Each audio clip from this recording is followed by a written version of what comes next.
of Philosophers. So here we have Kirkcaldy's first Symposium of Philosophers. I have a few domestic matters to attend to. First of all, could you please make sure your phones are on silent or off? That would be very helpful. If there is a fire, which has not been arranged, but if there is one, the exits are to the right and to the left, just like being on an aircraft, isn't it? And if you require to go to the toilets, they are straight at the very back of the hall. As I said to some people informally a little earlier, I was so grateful for the support, not only this morning of Sir Anton and Craig, who had come along from Glasgow University, but this afternoon we have an array of speakers from different earths, as we would say, not only from Scotland, but from the United States. And I am tremendously grateful to them all for agreeing to come here and share their thoughts on Adam Smith to us here in Kirkcaldy. So all I'd like to do at this stage is hand over to the chair for this afternoon's session, who it just so happens was the chair for this morning's session. But we decided he was so successful we would have him this afternoon as well. So I'm going to hand over to Dr. Craig Smith.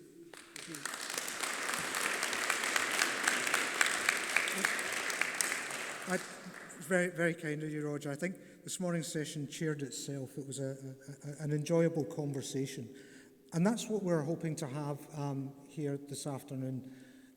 Philosophy is about talking about ideas. And so what we'd like to do is talk about ideas inspired by Adam Smith. Talk a bit about the man and his ideas, and talk about how those ideas can shape the conversation that we're having today. And we have a wonderful selection of speakers with us today. So I'll just describe a little bit about the format we're going to use for this, and then we'll get right into hearing from them.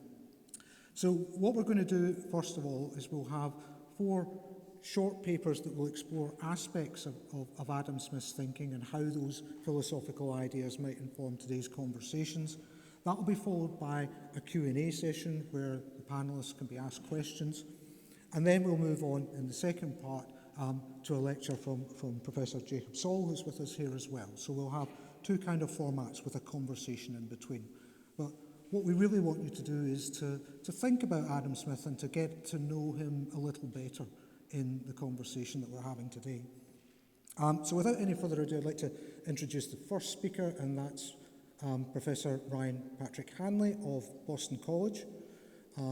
Ryan, prior to being at Boston, was a distinguished professor of political science at Marquette University and has held visiting appointments at Yale, Harvard, and the University of Chicago. He's a specialist in the political philosophy of the Enlightenment period and author of Adam Smith and the Character of Virtue, and also Our Great Purpose, Adam Smith on Living a Better Life. It's also worth saying that as of this morning, he is an honorary bell ringer of the Old Kirk of Kirkcaldy. So, Ryan, please, start us off.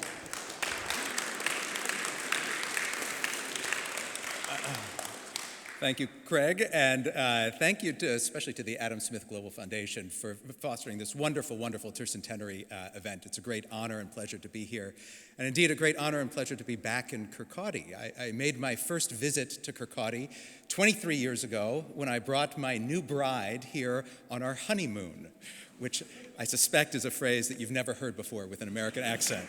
So. And whether because or despite that, we are indeed still married here at this stage. What I didn't do on that trip, what we didn't do on that trip, was visit the Old Kirk. And it's really a tremendous pleasure to be here in this remarkable building, which, of course, as we all know, witnessed the first recorded event in Adam Smith's life, his baptism. That's a very familiar fact to us. But when one thinks about it just a little bit, a philosopher's baptism is quite a curious thing.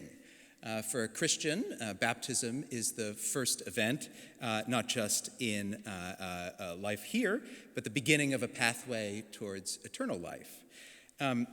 But when we think of Smith's life, we tend to think of him not so much as a Christian, but of course as a philosopher, and not just any kind of philosopher, but a philosopher of the Enlightenment, which you will know by popular reputation meant that he is a secular philosopher. So, holding a panel on Smith's philosophy in a location so central to Smith's relationship to Christianity, I think raises certain questions from the outset. Put simply, how should we understand Smith's relationship to religion, and especially the relationship of his philosophy to religion? And so it's this question, or at least one very small side of it, that I want to try and address here in a few very brief minutes here. I'll say at the outset, I won't try to say anything about Smith's personal beliefs. Did Smith really believe in God? I also won't say anything about Smith's economics.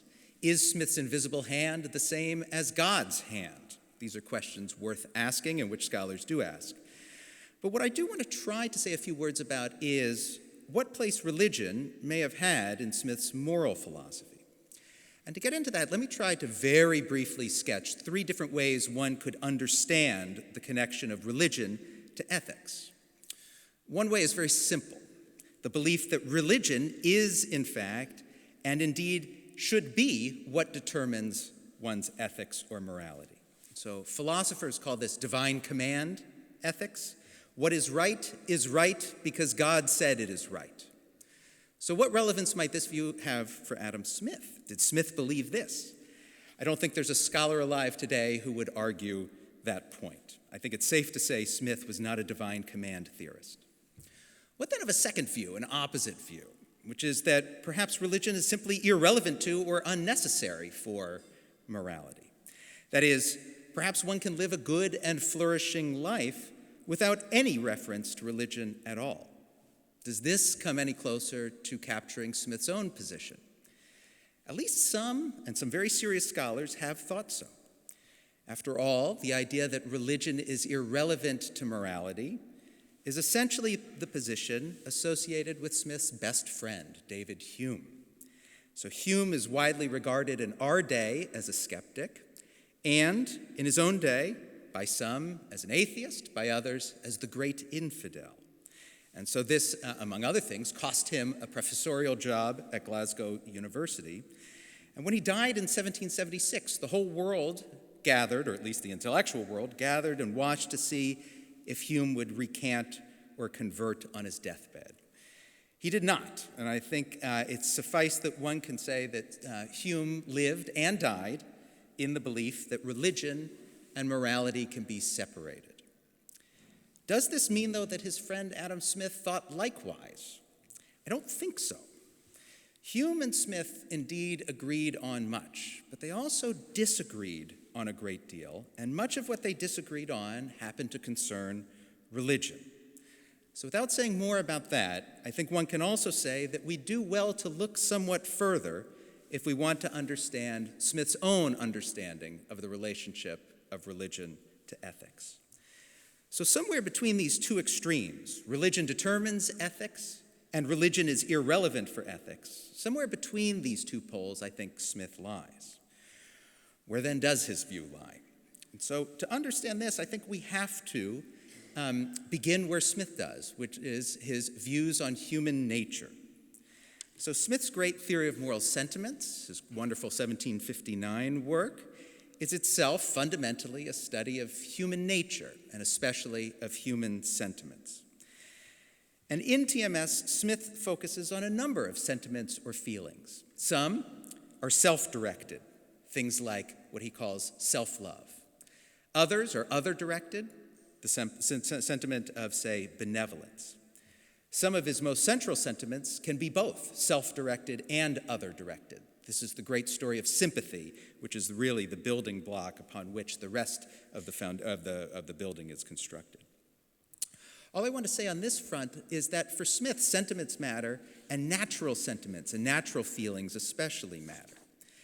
And I emphasize this because I think it's key to what Smith most interestingly says about religion. in a very important but somewhat understudied chapter in the theory of moral sentiments. This is part 3, chapter 5, if any of you have your copies with you here. Smith examines what he calls the quote-unquote religious sentiments. And there he suggests that these quote-unquote religious sentiments are quote-unquote natural sentiments. And then in the 11th paragraph of part 3, chapter 5, he refers to the quote-unquote natural principles of religion. And this points, I think, to something very interesting. And that is, for Smith, religious belief isn't something that we, say, come to through dogma or something that even should be imposed upon us.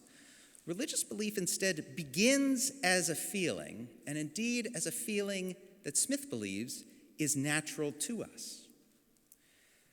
So if that's right, then it seems that we treat our religious sentiments as we should treat our other sentiments. And one of the great stories of the moral philosophy of the theory of moral sentiments concerns how we orient or direct our sentiments. And Smith recognizes consistently that none of our sentiments are really good or bad in themselves. Our natural sentiments have to be steered or directed. But this thing that's true of our moral sentiments properly understood, he also thinks is true of our religious sentiments. Poorly directed, Smith knew, as well as any, that these religious sentiments could be abused, and his critiques of religious zealotry and enthusiasm are powerful. But he also believed that they could be well-directed, these religious sentiments, and that they could be made to work in accord with morality. So what would that look like? And this brings me to the final point that I want to raise here. So I began the remarks by just simply recalling Smith's baptism here, the first recorded event of his life, the life that we understood to have begun 300 years ago and ended 67 years later in 1790. But as I also wanted to note, for Christians, baptism is also the first step towards eternal life. What then, one might wonder, did Smith make of the idea of eternal life? As it happens, Smith had quite a bit to say about the afterlife, and I think in what he says about it, we find one helpful example of how he thought religion and moral philosophy might harmonize. And so let me end these remarks by going back to one fragment of text, this time from TMS 359, in which Smith asks, where exactly does the very idea that we have of the afterlife come from? He said he knew that for some philosophers it comes from our fear, and especially our fear of punishment. Hume himself said something like this when he talked about where the origins of religion come from. But Smith himself makes a very different claim, and here's what he says at 359, quote, "We are led to the belief of a future state, not only by the weaknesses, by the hopes and fears of human nature, but by the noblest and best principles which belong to it, by the love of virtue, and by the abhorrence of vice and injustice," end quote. Now, much more can and should be said about what Smith means when he says this, but in these very brief remarks, I mean only to emphasize one small point, which is that here in one of the foundational religious beliefs, Smith gives us an example of how exactly these coordinate with, work together with, these religious beliefs, work together with what he calls the quote-unquote love of virtue. I think his position on this suggests not just a singular position within the views of Enlightenment, and indeed even the Scottish Enlightenment that are often taken, but also a very sophisticated and nuanced understanding of the relationship of religion to philosophy. So with that, thank you very much.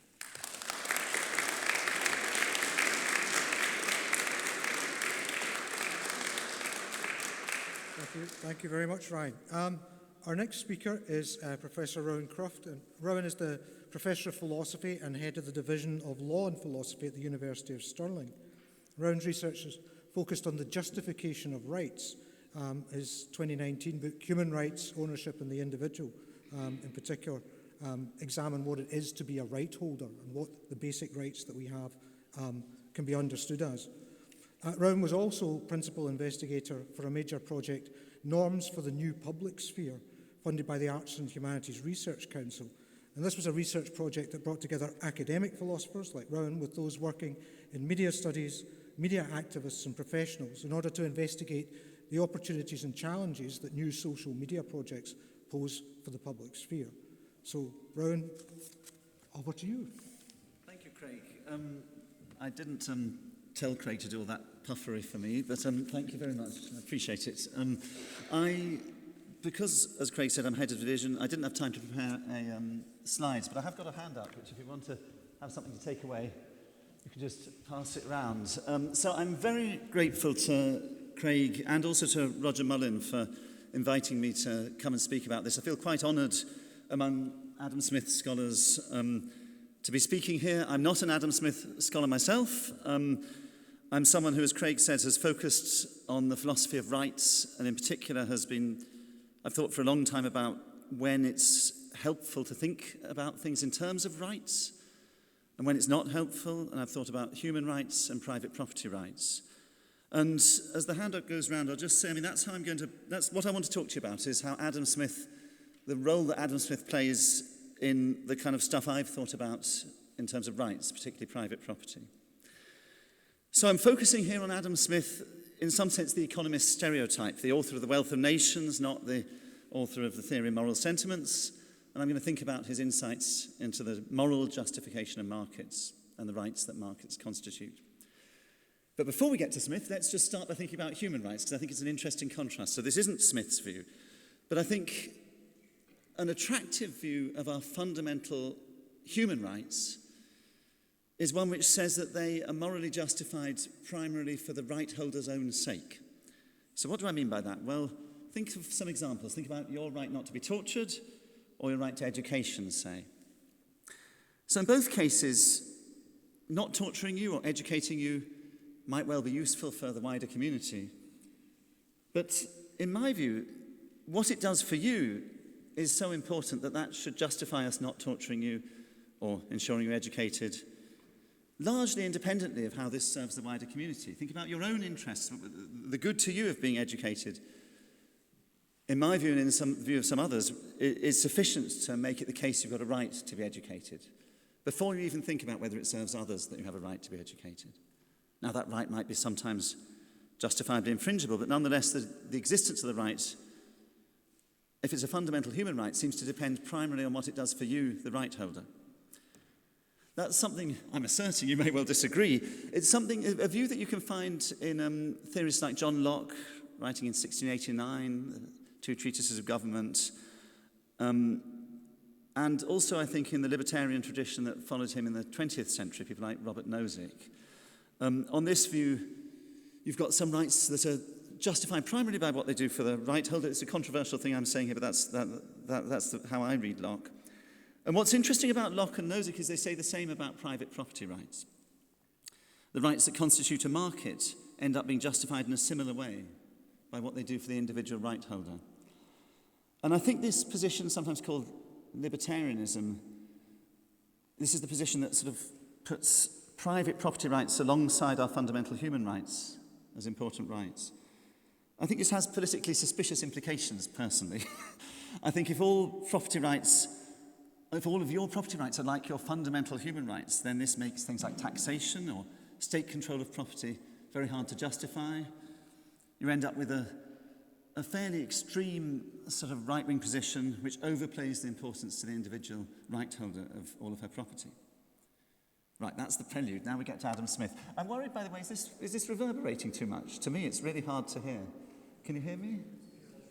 Yeah, it feels like a lot of... it's all right for you. It's okay over there, but not over here. No? You okay? Okay, I'll go on. Should I speak more quietly? Is that better? No. Okay. Okay, well, I'll just keep going. So the picture I've got is of these fundamental human rights as there for the right holder's sake. Now, Adam Smith's work on markets I see as a powerful corrective to this libertarian picture when applied to private property, a corrective that's nonetheless sympathetic to the importance of markets and that highlights their social character.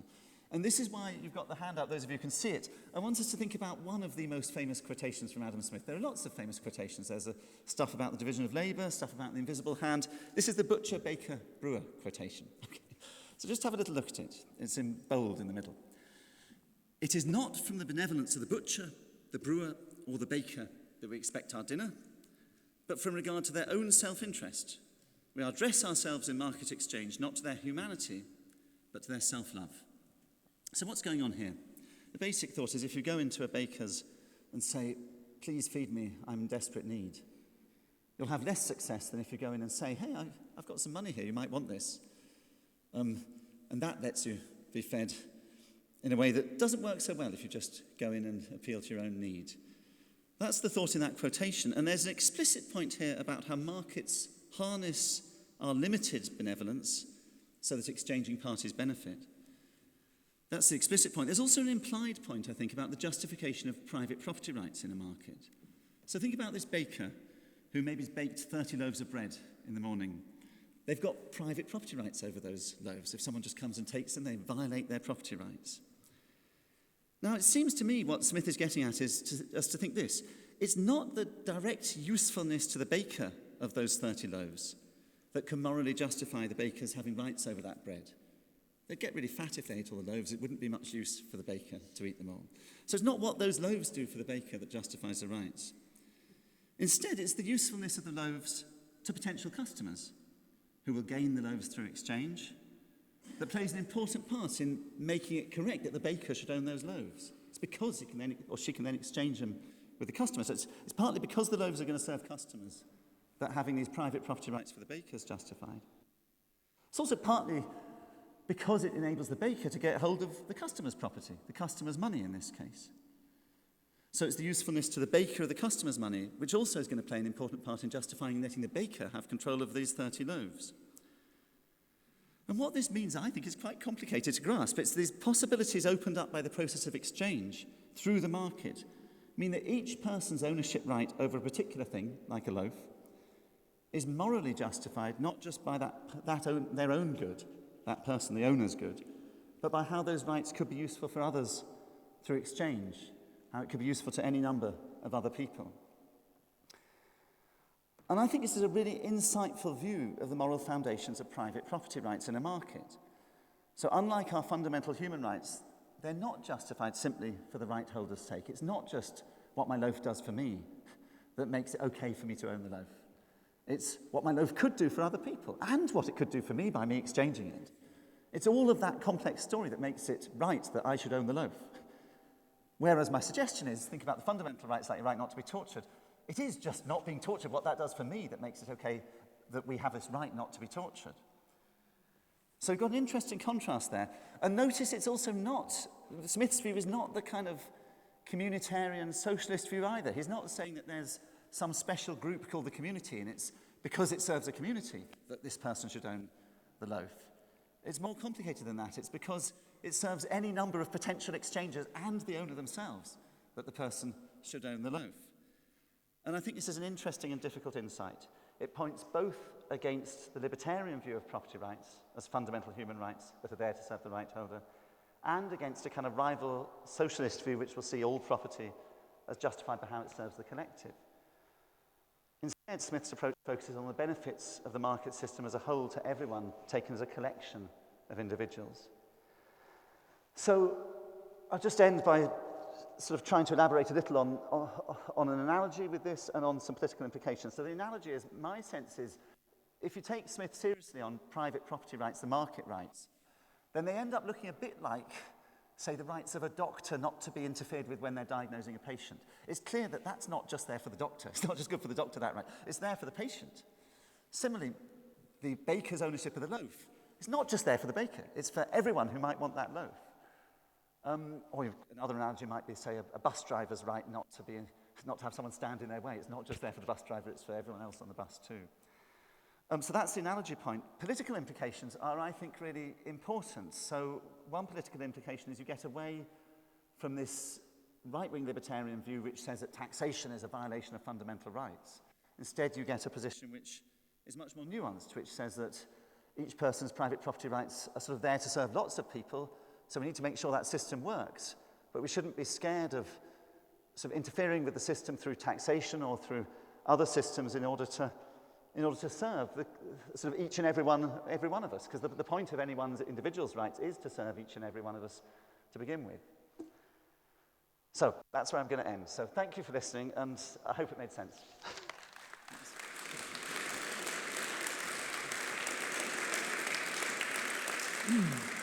Thank you very much, Owen. That was great and made complete sense. Thank you. Our next speaker is Professor Jerry Carruthers. Jerry is the Francis Hutcheson Chair of Scottish Literature and co-director of the Centre for Robert Burns Studies at the University of Glasgow. He's the general editor of the new multi-volume edition of the works of Robert Burns and principal investigator on the HRC project Editing Robert Burns for the 21st Century. So his research interests range across the history of Scottish studies, Scottish criticism, 18th century Scottish literature, the 1790s, and figures such as Burns, Thomas Muir, and Walter Scott. Jerry.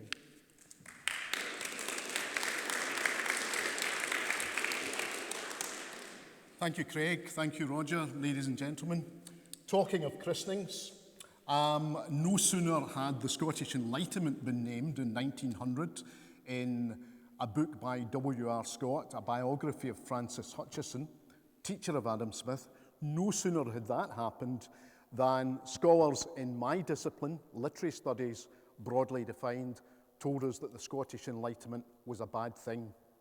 It overthought everything in terms of its influence on Scottish literature. So a couple of quick examples. Ossian in the 1760s, a set of poems that vaunted the grandeur of the Highlands, the grandeur, if you like, of the noble savage. That was seen as very programmatic. That was the Scottish Enlightenment looking for a sublime text. They went out, they found it, they counterfeited it in some ways, they produced it, something not natural. Another quick example, 1771, Henry Mackenzie publishes his novel, The Man of Feeling. The Man of Feeling is about a man who sympathizes with everything, almost to the extent of inanimate objects. So cruel is the world that he bursts into tears at almost every opportunity. And this is read as a rather po-faced creative response to the Enlightenment, telling us about sentiment, telling us about feeling. Actually, another way of reading that novel, perhaps there might be some irony in the novel. What, for instance, are we to make of chapter titles such as The Man of Feeling in a Brothel? How did he get there? It's never quite answered. But that Smithian idea of sentiment, of sympathy, is caricatured in Mackenzie. And there are a number of other examples where the Scottish Enlightenment is feeding creative literature that seemed to be less natural than the likes of Poetry in Scots by Burns, etc. Actually, though, Scottish criticism, until very recently, was very much missing a trick over the Scottish Enlightenment generally and Adam Smith in particular. It's possible to argue, although I'm not going to go there too much today, that the modern idea in literary studies of the character study, such as we might pursue in higher English or A-level English, has Smithian roots in both the theory of moral sentiments and also in his lectures on rhetoric and belles lettres, which he delivers in 1763, which go on to influence Hugh Blair in 1783 at the University of Edinburgh. Very Smithian, this set of lectures about the psychology of literature, and in many ways, the roots of the discipline of English literature in universities is traced back to Blair, but actually Smith stands behind that. Now, Smith is someone that we need to integrate into a proper account of Scottish literature and culture in the 18th century, apropos Burns and another writer, two writers at least, that I'm going to give you examples from. Come back to Burns in a moment. The first example I want to give, which is a very Smithian text, is the greatest novel of the 18th century by a Scot, Tobias Smollett's Expedition of Humphrey Clinker. Now, that's a novel about a touring party that set out from Wales and travel the different nations, encountering also the Irish, the different nations of Great Britain. And what Smollett is saying is that if this nation of Great Britain is to get along with its different cultures, its different peoples post-1707, it needs to understand or have some sympathy for one another. One of the Smithian elements of that relates quite specifically to economics. So it's a wonderful novel of documentary realism, where at one point the main character observes the economy of Fife and notes how its ports have been somewhat diminished because they no longer have Baltic trade available to them following 1707. On the other hand, the touring party observed the culture of the Highlands, pre-clearances days, and observed that there is no want of people, and Smollett comes close in that novel to inventing something that looks a bit like fish farming. It's all about economic opportunity. And that is part of the Smithian element. Often it's a novel that's read apropos Smollett's close friend, David Hume, and the scepticism about perception, among other things. My favourite example in that novel is where a bunch of maids go skinny dipping in Loch Lomond, and the local laird comes along, and the girls, embarrassed, run out of the loch, and because of this problem of being seen in the nude, they run out covering their eyes. And the local laird continues to enjoy the view. Now, there's a joke there about perception that's certainly Humean, but actually the fundamental underfelt in that novel is about sympathy. Different people understanding, sympathising with one another. The most stupid character in the novel doesn't want to go to Scotland because she fears she may drown. She doesn't realise you don't need to cross the sea from England. And she doesn't want to go to Scotland because she fears she'll get indigestion because they have nothing to eat there except sheep's heads. And it takes her 20 pages to work out that where there are sheep's heads, there must be sheep's bodies. That novel is about sympathy, it's about prejudice, it's extended into the realms of politics and economics. And if you don't know the novel, I would commend it to you. People think it's difficult. It's actually a page-turner and very comical. Now, to bring sympathy, Smithian sympathy, a bit more into focus, in my second example, I want to think, obviously, about Robert Burns.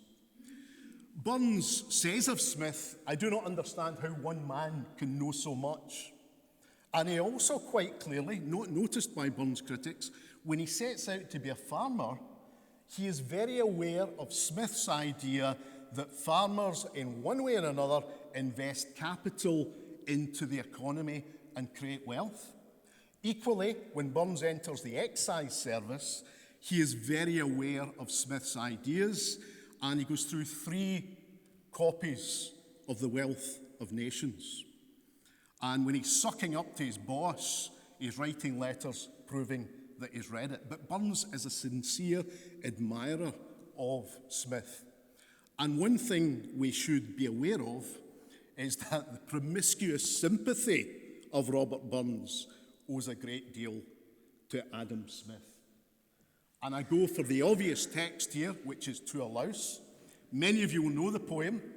The lady's standing in church, a bit like this one, and she's standing there thinking, I'm a babe, and they all know I'm a babe, and they're looking at me because I'm a babe. And of course, the reality is that what has been noticed by the narrator and some other people is that an insect is crawling on the woman. No one is paying attention to what they ought to be in the poem, least of all the minister or God, perhaps. It's a poem of misdirection. It's a poem about psychology and perception. It's epistemological. It's a psychological vignette. No one is looking at what they're supposed to be doing. No one is quite connecting. Now, Burns, the sincere admirer of Smith, is providing us with a riff or a caricature on that, reaching towards the climax of the poem in those well-known lines, "Oh, would some power the gift of ears to see ourselves as others see us." Burns is saying, wouldn't it be good if we could see ourselves through someone else's eyes? And the answer actually is, no, it wouldn't. Not always. It's not necessarily a good thing.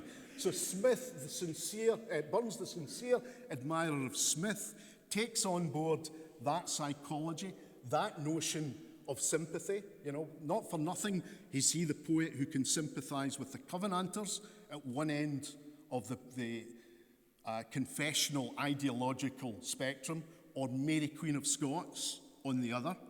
A man, as I've said, of promiscuous sympathy, and a lot of that is coming from Smith.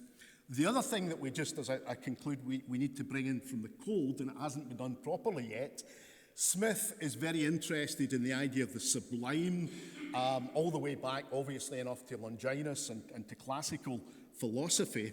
But that idea of the sublime is not just the kind of caricature of Ossian, something grand, impossible, and a bit prefabricated.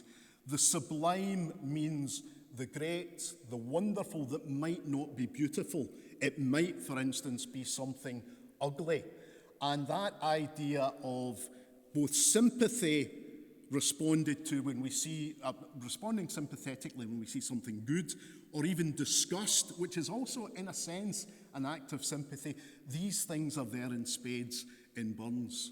And Burns very much knows his theory of moral sentiments, published in the same year that he is born. And that is why, for instance, again unnoticed by critics, let's take another canonical cornerstone of the Burns canon. Holy Willie's Prayer is an act of neutral sympathy, even in its disgust for the canting religious fanatic. But that sympathy that we have in Robert Burns, that tool not invented by Oprah Winfrey, invented more likely by Adam Smith, but something that's there in Scottish literature. Burns doesn't get this. I can say this because I'm Fife and not in Ayrshire. He doesn't get it from the Ayrshire peasantry. He gets it from the philosophy books. And the job we now need to do is to reconnect that Enlightenment heritage, including very much Adam Smith, with, if you like, vernacular literature, Robert Burns, and so on. Thank you.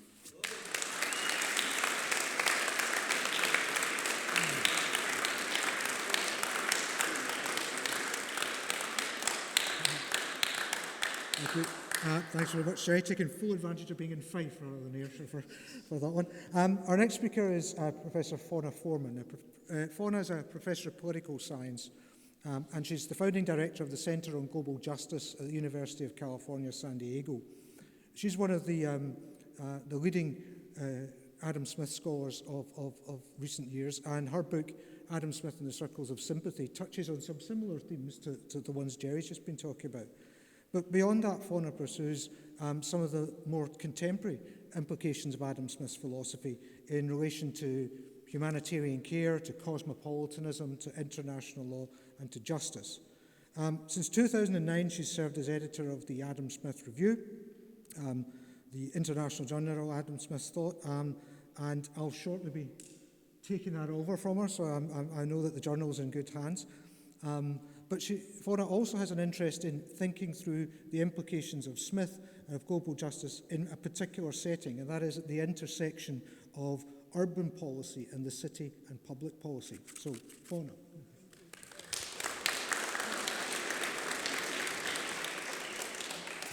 Thank you all so much. It's truly an honor to be here for Adam Smith's 300th birthday party. Here with so many friends and colleagues. It's truly a pleasure. And in the last months, it's given me opportunity to think about, to reflect on why I first came to Smith as a graduate student in the early 90s, and why I still find myself years later, 30 years later, captivated by his thought. There's something of a personal history here, so I hope you'll indulge a little bit of personal reflection. I think it began with my great-grandfather, Abe Kamen, who arrived to the US from Poland in the early 1920s. Alone at age 14, he made his way to Milwaukee, Wisconsin, slide please, where I was born and raised. Slide? Yeah. There we go. So he was determined to land in Milwaukee because in 1910, the city had elected America's first socialist mayor, committed to public enterprise and the well-being of the laboring class. Milwaukee embraced the vision of a cooperative commonwealth. Slide, please. Rooted in education and reform. As a young man, my great-grandfather was captivated and quickly became involved in the, slide please, the Jewish Workmen's Circle, a labor movement that provided social services and unemployment relief to immigrants adapting to life in America. Over time, he opened a small shop, slide please, that sold tires and motor oil. But family lore has it that he was very bad at business and that the shop was little more than a front for the meetings that convened over many years in its back rooms. When Grandpa Abe died, I was beneficiary of his two prized possessions, a photo, slide please, of him taken in 1926 at the funeral of U.S. labor leader Eugene Debs, wearing Debs's overcoat. That was his coat. And second, slide please, a small diamond ring that he bought for my great-grandmother years later, saving his pennies in this new American reality.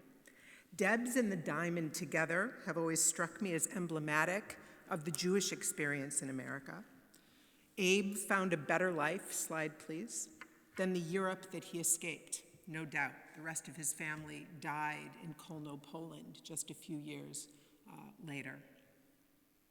And he was determined that his children would study and prosper, slide please, and have an easier path. And they have, slide please.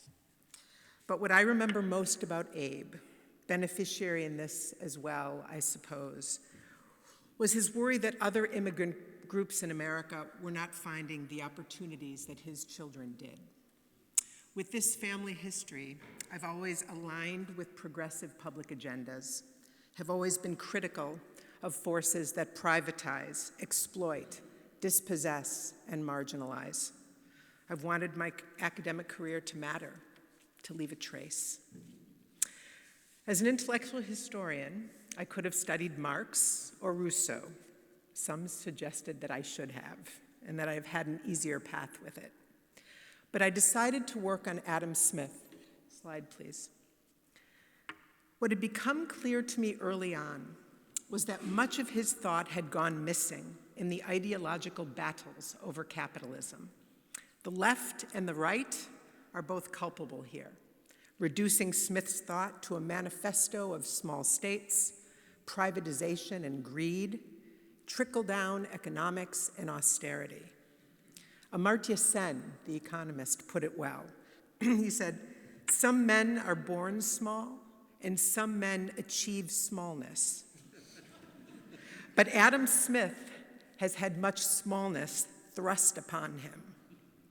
It turns out that Smith had a lot to say about ethics, about human dignity, public goods, collective action, and public investment. From the perspective of recuperating a progressive public agenda, slide please, I have found Smith an infinitely interesting figure whose legacy and humanity need to be rescued from his errant neoliberal children. Establishing a Smithian public agenda unfolds in three stages. First, we need an honest historical account of what he said. Intellectual history permits us to return Smith to his own 18th century contextual dignity and disentangle his thought from centuries of ideology that have distorted what he meant to say.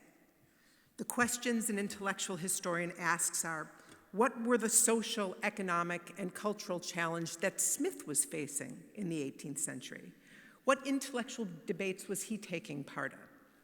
Second, once we've gotten the history right, we're then permitted to reflect on his thought more speculatively, for current world applications. So we might ask questions like, given Smith's views on human dignity, what then would he have to say about global migration and global education? Given his views on national jealousy, what would he then say about the war in Ukraine or about global cooperation on challenges that we share as a planet?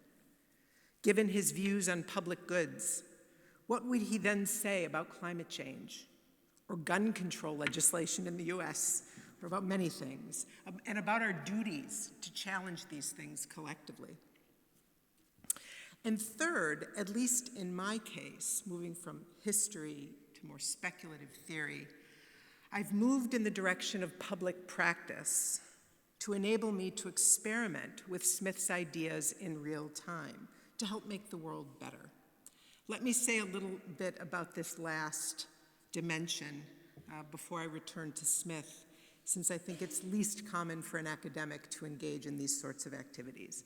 A decade ago, I established the Center on Global Justice, slide please, at the University of California, San Diego, which is focused on poverty and economic development with an emphasis on migration zones, zones where migrants are increasingly finding themselves right now.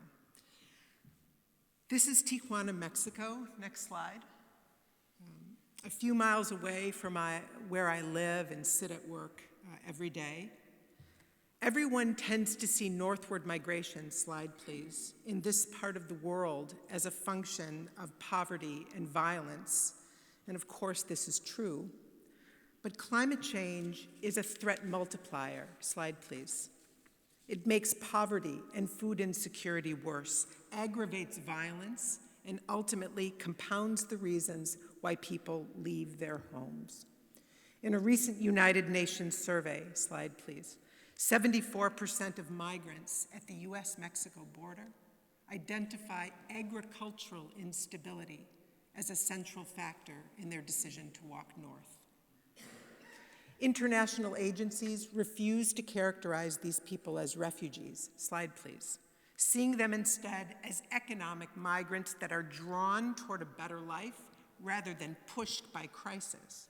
So they're not entitled to asylum or international refugee protection under the Geneva Convention.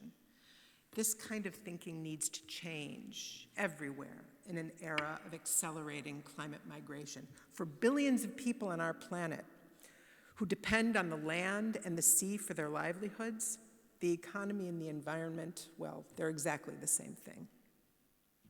Unprecedented global migration has produced, slide please, dramatic informality in the periphery of cities everywhere that global cities today, with all their wealth, are finding impossible to confront. These sites, slide please, are denigrated by formal policymakers and planners as ugly, to be avoided, to be cleared, to be cleaned up. Slide please. Certainly nothing anyone would ever want to learn from.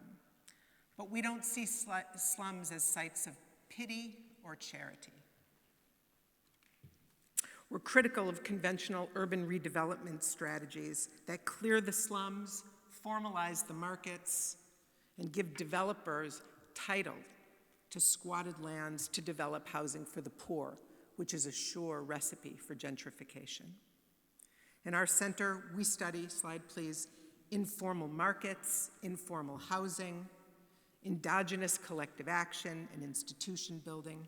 We're continually inspired by the bottom-up resilience and ingenuity of people who are navigating scarcity and we're dedicated to translating these practices to policymakers and decision makers to intelligently draft policies and mobilize resources to catalyze these bottom-up resilience practices. Next slide, please. And we bring these political and civic lessons back to the US-Mexico border where we live and work. Getting back to Smith in a moment. For example, slide please. We're partnering right now with the city of Tijuana, a multinational factory and a faith-based organization to construct a refugee sanctuary at the western periphery of Tijuana. Next slide. It's the largest one in the US-Mexico border region that houses 1,800 people. It includes an industrial kitchen, slide, a health clinic, slide, spaces for vocational training, slide, and a brand new elementary school subsidized by the state of Baja. It's very unusual to get the country of Mexico to subsidize education for migrant children, which is the most important way, obviously, the next slide, please, to integrate them. One more. To integrate them into the life of the community. My point is, this all began with the sweat and ingenuity of a single pastor who figured out how to squat land and begin building a refugee sanctuary for new arrivals from Haiti, from Honduras, from Guatemala. And as soon as we met, the university met, the rest was history. We began doing this work together. Next slide. We have dozens of cross-sector projects across the region. Slide. Thank you. That follow this same model, including housing, community centers, energy infrastructure, public spaces, all co-developed by our university and community-based organizations with public and private support, the city as well as the private sector. So that's a snapshot of my work. Next slide, please. The tercentenary of Smith's birth has been a good moment for me to reflect on the Smithian roots of all of this practical work. And a few building blocks have been essential, and I'd like to put those on the table here today. First, next slide, Smith was operating with a very current idea of human dignity, which entailed certain rights and thus restrictions on dehumanizing treatment by others. Smith was alarmed, for example, at the conditions of the working poor in early industrial capitalism, and he spent dozens of pages in The Wealth of Nations elaborating the virtues of public education. Next slide. Public education was essential to countering the stultifying effects of industrialization on the human mind and soul. Smith also worried about political apathy among the working classes and encouraged modern people to keep an eye on unscrupulous political actors who would use government to their advantage. Public education was a civic tool in this sense. Workers and consumers needed to be vigilant citizens as well. That comes from Smith. Smith thought deeply about public well-being. Slide, please. Public goods, public culture, and the sorts of public investments that states would need to make as they grow increasingly complex, opulent, and interdependent with other states. Smith foresaw an expanding role for governance, regulation, and strategic public investment. He devoted the longest section of The Wealth of Nations, the much overlooked Book 5, right, to elaborating public provision, progressive taxation, taxation on luxury goods. Yeah, that was Smith. Indeed, public well-being sometimes needs a helping hand. The trusted statesman, next slide, plays an essential role here for Smith, judiciously kind of balancing public and private considerations, investing strategically in public goods and public infrastructure, particularly when the market is ill-suited to do so.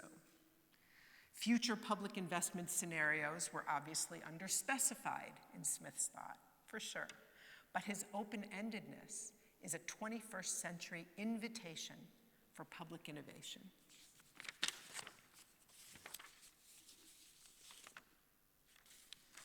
Here we go.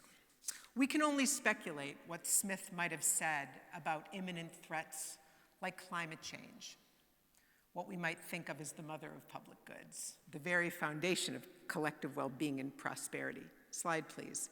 But reading Book 5 of The Wealth of Nations, it seems that a Smithian public agenda would center combating climate change and promoting regulatory strategies that subordinate the short-term profits of a few to the longer-term collective well-being of all.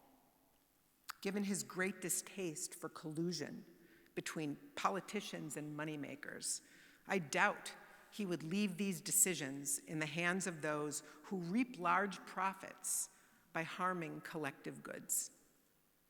I would speculate that for the good of all, he would advocate policies that dramatically reduce greenhouse gases and accelerate clean energy technologies with a labor force educated to meet these demands. On ethical grounds, I also believe Smith would have supported international cooperation, slide please, on climate change. For Smith, our ethical commitments expand to the natural limits of our shared interests and capacities. Now, in the 18th century, he was focused mainly on local interests and aspirations because of the natural constraints of 18th century life. But our planetary interdependence today would expand this interest and capacity-based sense of duty, right, to people across the world. Remember, too, that Smith, his views of the state were inseparable from his moral outrage against empire and slavery. Slide, please. Smith was among the 18th century's most spirited critics of exploitative and extractive European practices abroad, based in both economic considerations and in ethical, principled ones. Empire corrupted the European soul, and the state had become a puppet for the vile agendas of international trading companies like the East India Company. Smith didn't trust the 18th century state or the corrupt politicians who enriched themselves by colluding with evil. For Smith, free trade is very important. Free trade was an 18th century weapon against empire. One really needs to understand this to understand and fully appreciate Smith's views of states and markets. What then would he think today about the nefarious agendas of international corporations and their practices of resource extraction, land dispossession, labor exploitation, and enslavement of the working poor in industries like mining, textiles, and agriculture, and the widespread corporate disdain for our planet and its inhabitants, along with the politicians, often wearing Smith embossed neckties, who enrich themselves by facilitating these practices, not to mention the legions of academics who give them cover. In recent years, I've come to see Latin America as a battleground for Adam Smith's legacy. For many decades, neoliberalismo, brought to Latin America by Chicago school economists. Could you change the slide here? One more, yeah, collusion. That's Milton Friedman sitting with Augusto Pinochet in Chile, right? Friedman was different than Hayek. Hayek was looking backward and resisting the Nazis. Friedman was looking forward as an activist and working with dictators like Pinochet. What unfolded involved collusion between corrupt autocracies, international banks, and multinational corporations, and ended by divesting local people, typically extremely poor and vulnerable people, of their collective rights over natural resources like metals and water, producing alternating eruptions of radical resistance and tyrannical repression across that continent. The 1970s saw sinister alliances between American presidents and dictators in Chile and Guatemala and other places who reduced all social resistance to communism, next slide, whether located in indigenous communities or university classrooms, and carried out genocide in the name of freedom. So these ideas are fraught. Smith would never have endorsed the structural adjustment schemes of the 1990s across Latin America and elsewhere in the world, or the collusion of state and corporate interests, and he would never, ever have tolerated, next slide, crimes inflicted by autocratic governments against local people in the name of economic growth and the decimation of their small-scale economies and ways of life.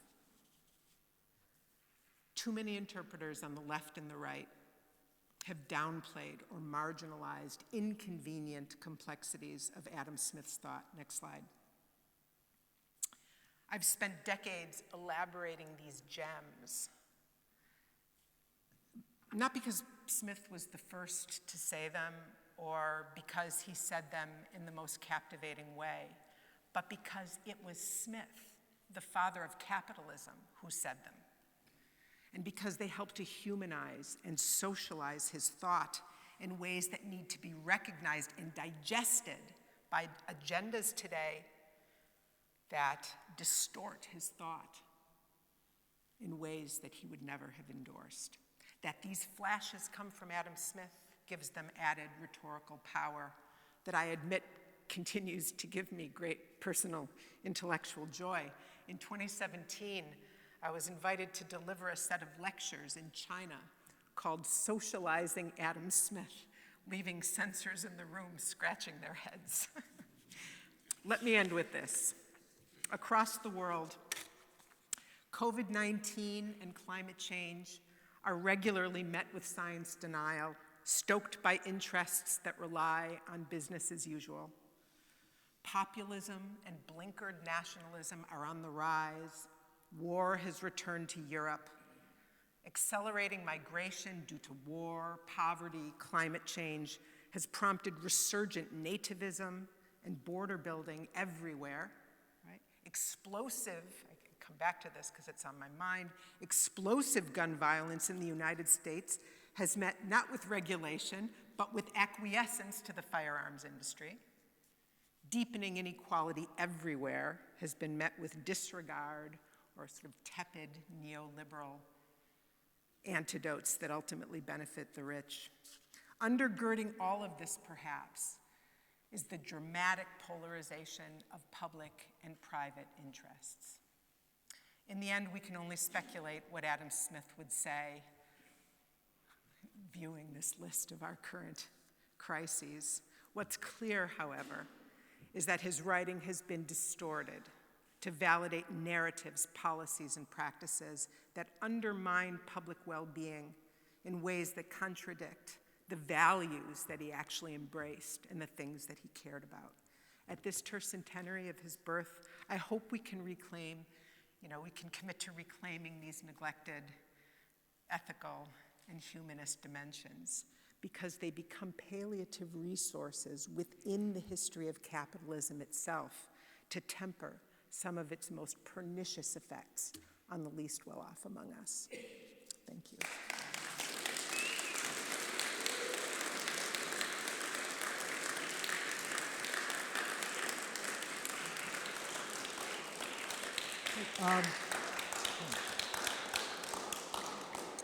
Thank you, Fauna. So, slight pause in the proceedings at this moment. So, we're going to take some questions from the panel before we hear from our final speaker, Professor Jacob Saul. What I have realised, sitting down there, is that this half of the room can't see you if you're sitting down there because this is in front of you. So I'm just going to shift this back, which I will restore in a moment or two, so that you can see everyone and everyone can see us. So would anyone like to ask any questions or raise any points to the speakers in the first round? Yes.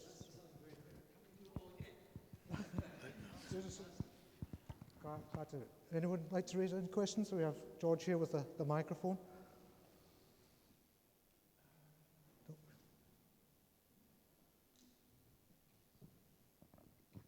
Thank you. All absolutely fascinating.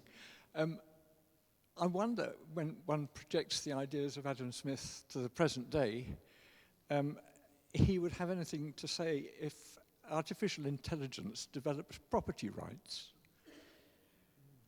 That's an interesting one. So we start with the property rights expert in the room. I wouldn't, I never feel like an expert, but I mean, one thing you have made me, that question makes me think of something that has been mooted every now and then, which is a thought that one of the problems for command economies has always been how on earth you make sense of making sure which factory should make how much stuff. Remember, this is one of Hayek's insights about how the market is a really efficient way of telling companies how much stuff to make and this kind of thing. And it's sometimes been suggested in the modern world of big data, maybe not artificial intelligence, modern world of big data and artificial intelligence, suddenly a sort of command economy might be able to overcome this. I'm not sure how, but this is something that's occasionally suggested. If we just do surveys of what people want, feed it into our enormously intelligent computer, the economy and no longer have the inefficiencies it used to. That suggestion. Let's anyway.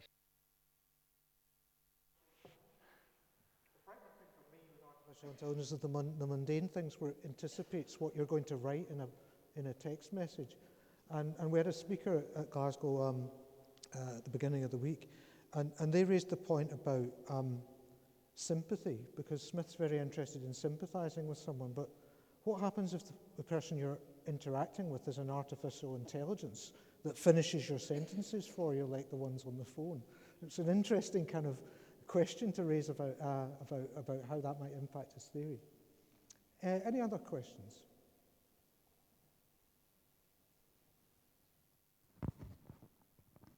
Thank you. My apologies, I've forgotten your name, but I would love to have to hear a conversation between yourself and Rowan about rights to property, private property. For example, I have read both volumes of Adam Smith's Theory of Wealth, and nowhere do I find Smith defending the idea that there is a collective right to natural resources. For example, when Smith writes, I would imagine that the idea that the Fife peasantry have some kind of collective right to the coal under their feet, I don't see that anywhere in the Wealth of Nations. So are you reading that into, is that exegesis or eisegesis in terms of reading into Smith something that's not there? My own understanding would be that Smith's part of his, the new capitalist free market society is precisely to shift away from collective rights in the land, etc. Now, that's just my initial reaction to your particular reading, and I would love to hear the two of you comment, but any other members of the panel too, of course. Thank you.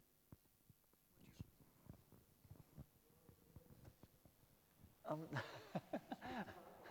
don't know. I want to hear the rights perspective, and then I'll Okay, I mean, it's a rights perspective that is not a Smith scholar, I suppose. What I found, and maybe this is what you sometimes do in philosophy, is I found myself being arrested by just certain sentences in Smith and spending a lot of time on them. So like the very famous quotation I gave. So I don't think I can to Smith on natural resources in the way that I think other people on this panel can. I suppose what I would say is that I do think Smith saw, as I see them, private property market rights as liberating. I think I would say that as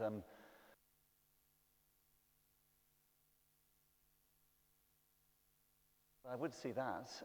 I'd like to what Fonna says about natural resources. I'm really not sure what I think about natural resources. I suppose my whole starting point was something like Smith has given us a good reason to have a system within limits. And the limits are built into that reason, because the reason is something like it serves everyone to this. And so insofar as some of those everyone's stop being served by this, that should limit our support for the market. And that's where I was trying to move against people who read Smith as more what I call a libertarian, where your private property rights are justified by what they do for you without having to think about others. But I can't claim to be on that. Yeah. I also see markets as freedom from a feudal structure where land title was secure, and where the case studies that I shared were where resources were in the commons. There was no title over these places until titles were sold to corporations to actually extract those natural resources. So the economic development of the place that would be essential, I think. But I don't think Smith advocated the right to natural resources that sit under existing private property. I'd agree with you on that.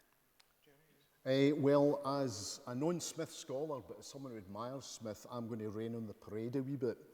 Because for me, my reading of Smith would be that he's over-reliant on a system where morality as well as markets happen naturally and rationally. And the bit that Smith doesn't have, and why should he when you think about the trajectory of intellectual history, he doesn't have a political vocabulary of participative democracy. In other words, what he's not up with is the works of Thomas Paine, who of course is one of the intellectual underwriters of the American Revolution and then the French Revolution, but Smith dies just as that sense of participatory democracy is beginning to infuse popular philosophy after his time. So the bit that I would kind of find, he's good at analysing the mechanisms of classical models of political economy. Where he's perhaps not so modern is in not having that post-revolutionary 18th century political vocabulary, which is precisely the kind of vocabulary that allows people to speak about indigenous or common or land rights, etc., etc. I just wanted to add a couple things. First, we can have a sense of what Smith thought about Paine by what Smith thought about Rousseau, because most of what Paine wrote was a popularization of Rousseauist thought, and much of that Smith was horrified by. Some of the first things he writes is a response to Rousseau, not just on pity, but on his idea of a much more sort of popular political response. I would suggest, if you want to understand Smith on resources, to look at his attitudes towards land clearances, to look at his relationships to the great lairds, Baclus, many others, and I'm going to put them on the board, and also his idea about cattle, which he saw as the most productive thing in the world. And he thought it was very, very important to make space for the most productive figures in an economy, and that is the farmer, and he then says, and the cow. And at this point, that's quite a radical thing to say, because to put those cows on the land, as his great land-owning friends, the great oligarchs of Scotland were doing, meant clearances. And he has when he speaks about feudalism, he's very often talking about Highlanders and not talking about the reforming modernist landowners who were running Parliament, because the Scots were actually running Parliament in a remarkable way in the mid-18th century. So I think to understand that, we have to go very, very deep, not only into what Smith says about how to manage Scotland and how to manage the land, and he says a lot, and I recommend the passages on cattle. You can word search those. But also, I do think going back to his relationship to the landowners who were doing the clearances is very, very revealing about Smith.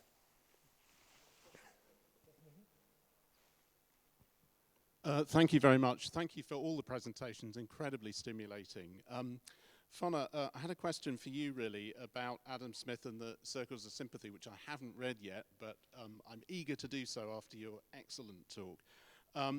I looked it up actually, and people might be interested and amused to know that the Unisol AI program then directs you to a lot of related literature, some of which is reliable and some of which is unreliable, which is a metaphor in itself, I think.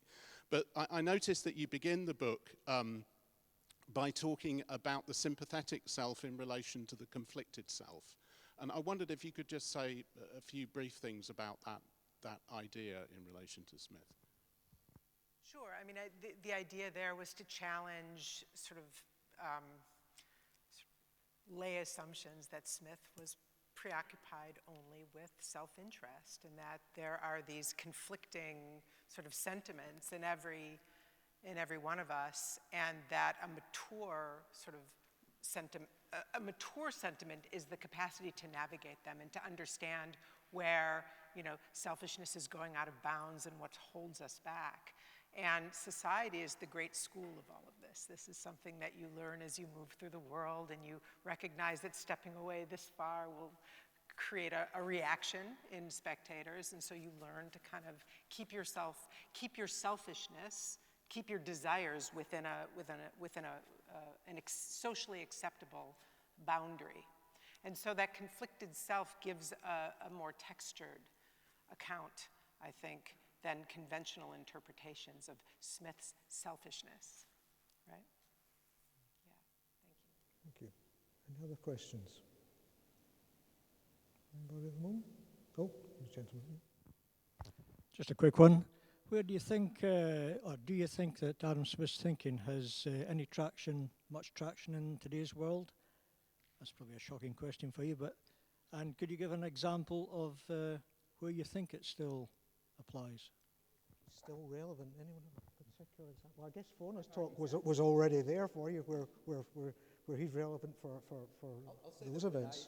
I teach Smith in a country racked by fairly rampant political polarization, and use that as an example of what happens when sympathy breaks down, when the inability, Smith talks constantly about the capacity to put oneself in one other's shoes, to try and understand their position.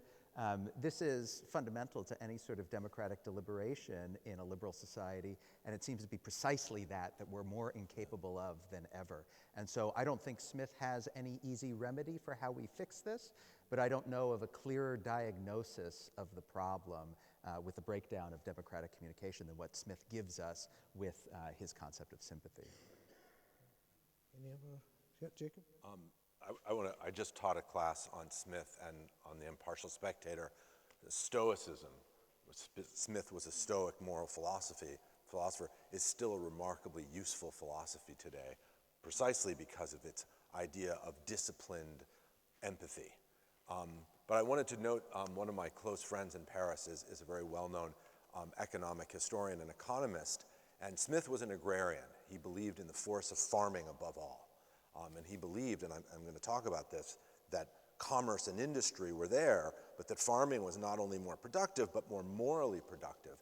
And while today many economists have sort of noted that Smith missed the boat on wealth creation with his agrarian view, a friend of mine in Paris has written a book about how these agrarian philosophers in the 18th century were a possible other route for us to take with a remarkable respect for nature. So it's a kind of radically reactionary book about the need to think in an agrarian way today with the breakdown of the climate and the way we're using the planet. And interestingly enough, if you read Smith the Agrarian, which is the first half of The Wealth of Nations and much of the moral theory of moral sentiments, it is a different view on how we view the world with a respect for nature.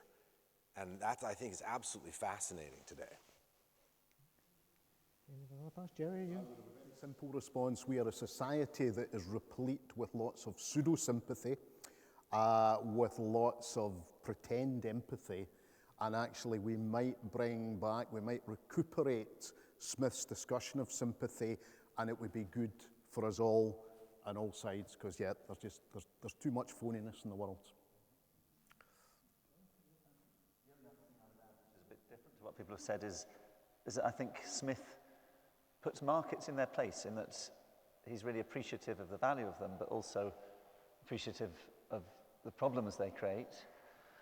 And he thinks of them as a system, not as just what we happen to have, but a system that we should decide whether we want and where we want it and how it should work. And that kind of systemic approach, again, it's a bit anachronistic, but thinking of the previous question referring to the contrast between Smith and to someone like John Locke, who, when you look at Locke on property, it's all about an individual getting their property and their relationship to their property. That's how I see it fundamentally. For Smith, it's much more about the value of a system of exchange. And so you get a really nuanced view that recognises that markets are really important and recognises that they have limits. And that might sound a bit sort of boring, but I think people very easily slip one way or the other and go to mistaken extremes on markets. On something Ryan said a moment ago in response to your question, remember what sympathy was doing in Smith's argument.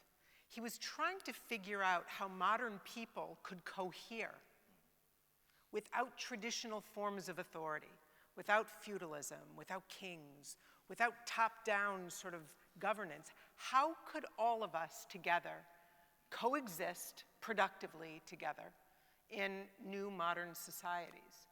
And I always struggled with this, because what that meant is that the norms that we agree upon together are the glue that hold us in place, right?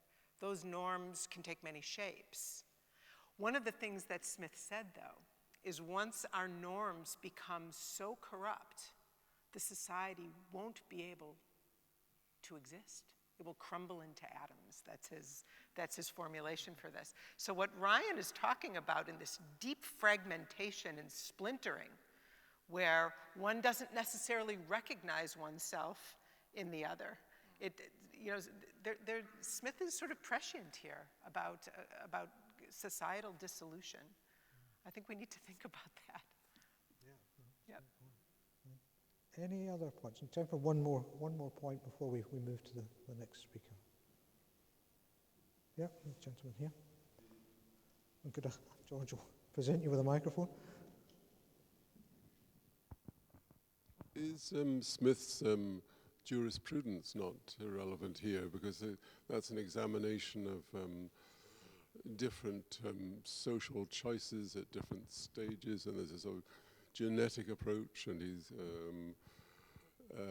and that seems, there is often perhaps a utilitarian attitude, like perjury is so dangerous that it's all right to perjure for their nose to be slit and their ears to be nailed to the pillory. I'm not sure if they're still attached to the person or not, but so that's so the severeness of the crime is reflected in the punishment. I think I refer to the Smith experts here. I just say, yeah. I don't know. Short at the jurisprudence, Ryan? I'll very quickly say that I can't wait to hear Jacob's talk, especially because as I've been listening, when you were talking about the lectures on jurisprudence, all I can think of is the 4 stages theory, when Smith talks about stadial economic development and tells us that agriculture is the 3rd stage that we've transcended for the better to come into a modern market trading society. So I'm very eager to see exactly in what ways Smith can be understood as an agrarian in light of those very powerful arguments in the lectures on jurisprudence. One thing about the lectures on jurisprudence that always amazes me is that he gave them at 7:30 in the morning, so we can only imagine the audience's attention. So if you'll forgive me a moment, I'll move the lectern back in time for our next speaker. There we go. Necessarily touch on that, but Smith sees the reforming commercial agrarian landowner, his patrons, as a new stage. And I'm going to show you some quotes in which, in fact, the first half of The Wealth of Nations talks about that. This is a new age of a commercial, improved land-owning world, as opposed to Highland feudalism, which he sees as remarkably unproductive.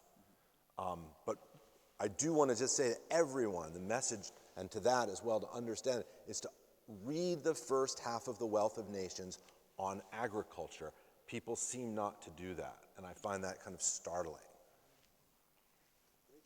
Thank you, Jacob, and it's time to introduce you to talk exactly on that. So I'd like to introduce Professor Jacob Saul, who's University Professor of Philosophy, History and Accounting at the University of Southern California. Jacob's an intellectual historian who's written on Machiavelli, who's written on Colbert and on French political economy, and has a book entitled The Free Market, The History of a Dream, which I thought was a very nice title. He's interested in classical philosophy, natural law, history, contemporary economic culture, and also book history, the history of libraries and the Enlightenment. He's written widely on a range of topics, both for the... Oh, thank you. He's written widely on a range of topics, both for the academic press, but also for the popular press. So, Jacob, please join us.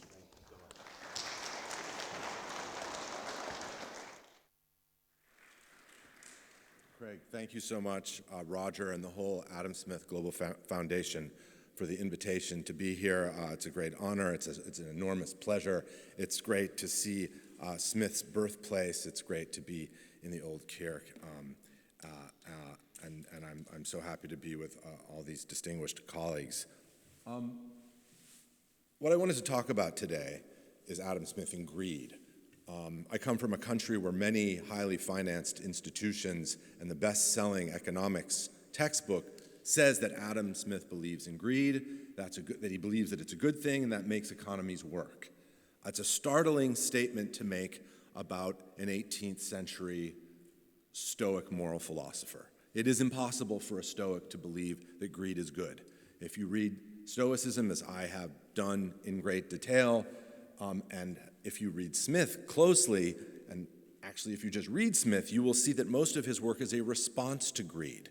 He is trying to deal with a new world where greed is replacing a kind of static agrarian society.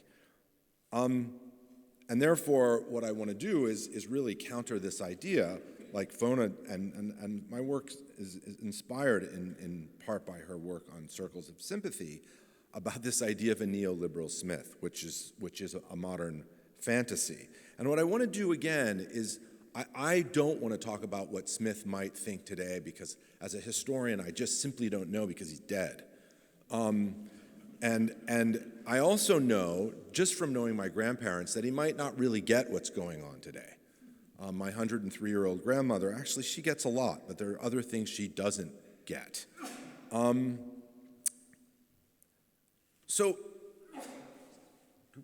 I thought I was going to click my slides, but if you could just hit the next slide. I want to sort of get to some of the confusion about Smith. Smith has these marvelous quotes, many of which you know.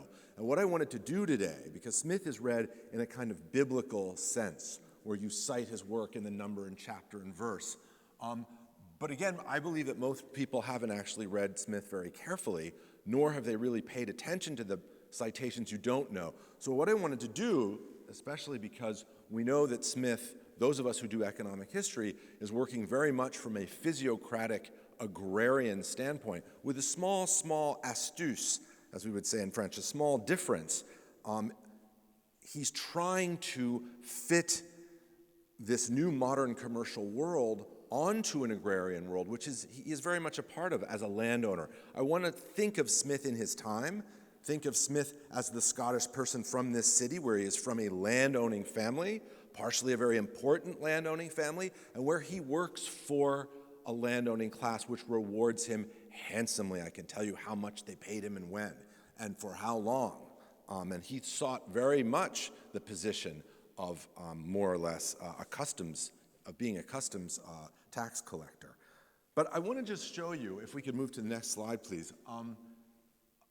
So Smith is brilliant about talking about how markets work, talking about how self-interest drives markets, and that's later in The Wealth of Nations. And he is not the first person to discuss any of this. In fact, one of the things that we find remarkable is there are so many economic works written not only by French people, but by Italians, starting in the 16th century, talking about the importance of industry, how markets do work, and none of them are translated, which is absolutely staggering. And so the Anglo-Saxon world has a very limited view of early modern economic thought. At that time, most people read French. Smith, by the way, of his cohort, read French, but remarkably could not speak it, and that was a problem for him when he went to Paris. Smith is brilliant. Next slide, please. And they might not be in order because I had to move them around. Next slide. So these are some of the these passages which make him look like a kind of neoliberal when you take them out of context, and many of them you might have heard of. Next slide, please. Smith sees the incredible force of markets, of self-interest, and of commerce.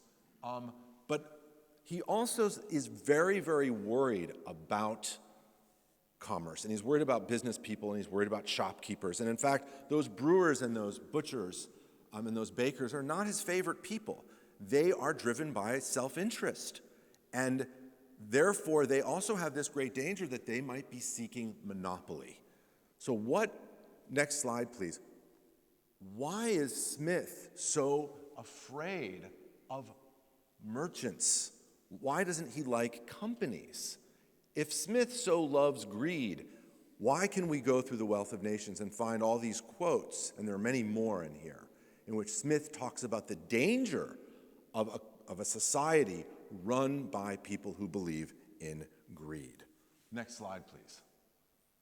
In fact, those who are merchants are an order of men whose interest is never exactly the same with that of the public, who have generally an interest to deceive and even oppress the public and the common good. Go back and read Smith on this. Read Smith on businessmen. Read Smith on manufacturers, whom he calls an unproductive class.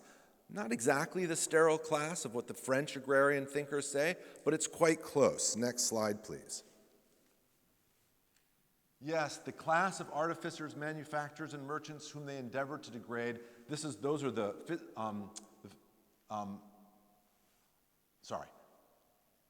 Look at this statement.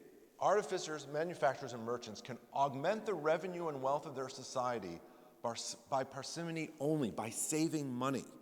He believes that if they try and actually reinvest their money too much in their own businesses, it will not actually be a good thing. Smith says over and over that the best investment is when money goes back into farming, into agriculture itself.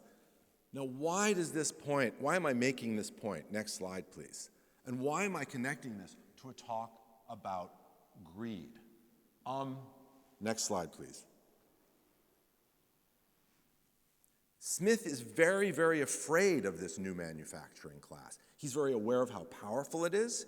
He's very aware that it will create opulence. And he says that the societies that have manufacturing are the societies that have been opulent or have created opulence. But he believes that essentially this class is unproductive and morally dangerous and driven by a desire for monopoly and greed. Go back, by the way, and read his writings also about politics. He talks about two kinds of politicians. He talks about the statesman. The statesman is a dangerous person. The statesman tries to change policy and actually create monopolies through political power and by changing laws. And Smith has no time for the statesman, and he warns endlessly about the statesman. In fact, that Smith critiquing politicians has been seen in a libertarian way of Smith thinking there can be no good that comes out of government. But what I'm going to show you, and these citations are a little out of order, is that Smith does believe in another kind of political figure called the legislator. And the legislator is the person who maintains the status quo, the order of nature. And that person is usually a very highly placed person who does not want to change things and who preserves the Constitution. And this is a person who will also fight against greed. And you have to read Smith very, very carefully to get to all these quotes. Next slide, please. I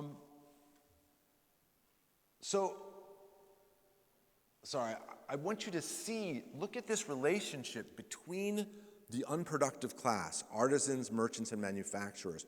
When does Smith actually think that this new commercial class will be good? By the way, I'm kind of curious. I doubt many remember any of these quotes from Smith. These are not the quotes that you read in the kind of Smith anthologies.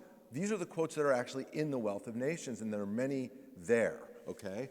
Notice what he says is that what you have to do, if you have these figures, these merchants, and they're distracted from agriculture, and their investment goes away from agriculture, in fact, you will not have a good society. You will not have the kind of opulence that you need. You need this kind of remarkable relationship, and this, I think, is a brilliant insight into how Smith sees his moment here in Scotland in particular, as this rise of commerce, but this continued dominance of life by a landed elite. And so what do we actually do? Smith has an actual vision of his time. How do we deal with commerce and the status quo at the same time? And it's a kind of brilliant reading, which doesn't necessarily make sense today, but in historical context, in the context of Scotland in the 1750s, 60s, 70s, and 80s, it makes a lot of sense. Next slide, please. Smith spent a lot of time thinking about, next slide, please. Next slide, please. Next slide, please. Next slide, please. His people. These are Smith's boys, okay? These are the people who Smith works for. When Smith publishes The Theory of Moral Sentiments, Hume writes to Smith and says, I have put your book into the best hands in the country. These are not such invisible hands. These are the really powerful hands. And they loved that book because this is a book about aristocratic morals. These are men who could never be called greedy because they are taught stoicism. They're taught moral philosophy. Where do they learn it? Well, they learn it from their tutors. Some go to university. And guess who their tutor happens to be? Smith. Smith actually works as a tutor for the Duke of Buccleuch and other high aristocrats and landowners. These are the people who promote Smith's work. Smith lives on the land of Buccleuch and actually helps him as a manager of his estates. And what is Smith so proud about is this new class of men, not run by just plain static feudalism, but by land improvement and the bringing of, he calls cattle, just like one could say corn. That also means sheep. Bringing livestock onto land, getting rid of these feudal primitives, crofters, to create a much more productive agriculture. Again, what does that have to do with greed? Next slide. Smith believes that all production of commerce is based on a proportional relationship with agricultural production.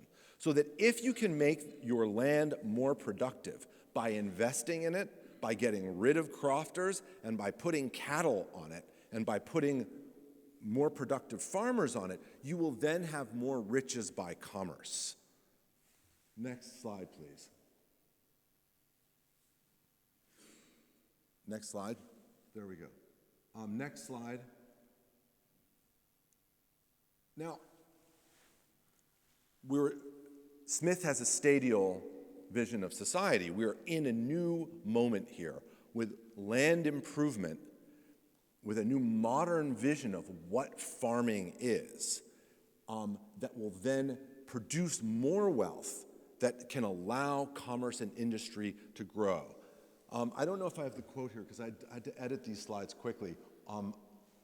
So again, the capital of the landlord and the productivity of the land is what will actually drive commercial wealth, as long as commercial wealth reinvests back into the nation. Next slide, please. Now, one of the things, and I'm not sure this one says it, there's a fascinating part of The Wealth of Nations where he talks about the idea that people who work in manufacturing and commerce can never create as much wealth as farmers can, because all the energy of wealth creation has to come from them. He says the beauty of farming is that wealth creation is actually pushed by nature, an invisible hand if you actually want to see one, and that nature allows the farmer so much more productive capacity. The farmer doesn't actually have to work harder. The farmer just has to find a way to harness nature better, okay? And therefore, agriculture puts into motion a greater quantity of productive labor than any equal capital employed in manufacturers. Why am I putting this on the board? Because you never hear these quotes, and because I actually get the sense from both teaching and giving public lectures that when I cite these by myself, people shake their heads no. This is not the Adam Smith I learned in school. Next slide, please. I want you to just look at this for a moment, and if you don't have time, it's Wealth of Nations 4:9-13. Blessed be his name. Sorry. This is about how, once again, artificers, manufacturers, and merchants can augment the revenue and wealth of their society, again, only by saving and only by reinvesting into the land. And in the passage, by the way, about the invisible hand, he's very clear that if merchants and manufacturers do not reinvest back into their country and agriculture, they will not create more wealth. And he's very, very concerned about that. By the way, Smith is, I wouldn't say he's a nationalist economically, but he does believe in putting your wealth back into the country. What kind of wealth doesn't leave the country? What kind of wealth benefits the public good? It's farming, because again, it produces this natural form of wealth. And by the way, once again, this gets back to the central question. The farmer cannot be greedy, where the manufacturer is. He is worried. He talks about farmers who dominate land too much, but he talks about those who don't improve farming. That list of great grandees I've showed you are all improving. They're doing land clearances, they're putting cattle on. By the way, that's how they're paying for their London lives. And that's how they're paying for him. He's an expensive tutor to take your son to Paris. And actually, to buy him, he gets new outfits with that money, too, which he likes a lot. Next slide, too. Let's be honest about Smith. Let's know him as a man from this town and not make him into some bizarre person from Washington, D.C. These are more of these quotes, which I just highly recommend you read. You'll know Smith better. Next slide, please. Now again, Smith is a moralist. There is nothing he is against more than greed and avarice. There can be nothing more horrible. We've heard this quote that virtue is what we must seek after. Smith is a professor of moral philosophy. He's a professor of Stoicism. Read Cicero's De Officiis. Read Epictetus, read Marcus Aurelius, and read Seneca. That's what he spent his time doing, was teaching his students those texts. If you want to know Smith, please go read the books that he thought you should read. And then you'll find out a lot about greed and virtue, because that's what he talks about. Next slide, please. He despises, and this is a remarkable chapter in The Theory of Moral Sentiments, where he actually attacks Mandeville, who says in his famous idea that private vices are public benefits. He says absolutely not. It's a very long passage. I am stunned that he is put together with Mandeville. Now, he says that the search for opulence is fine. That's okay.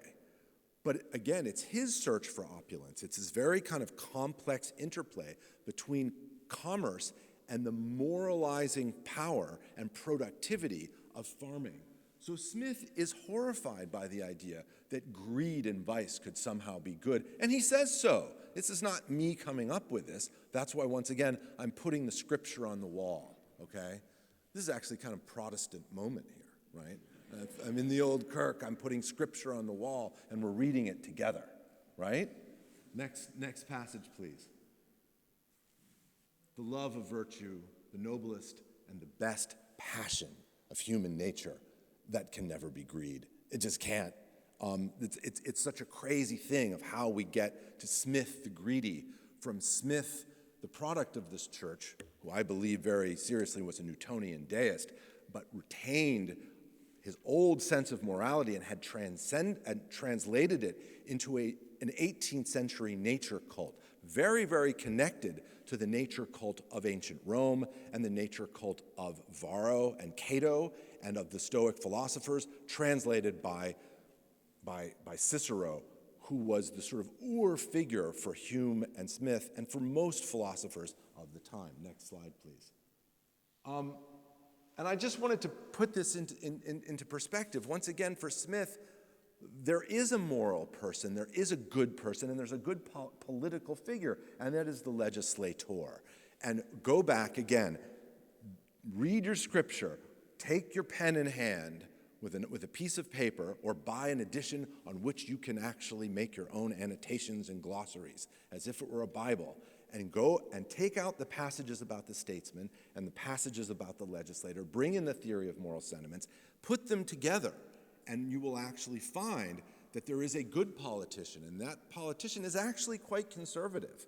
And that politician is very much related to the people he teaches, these great landowners, who would not want to be called feudal lords, who would never want to be called greedy.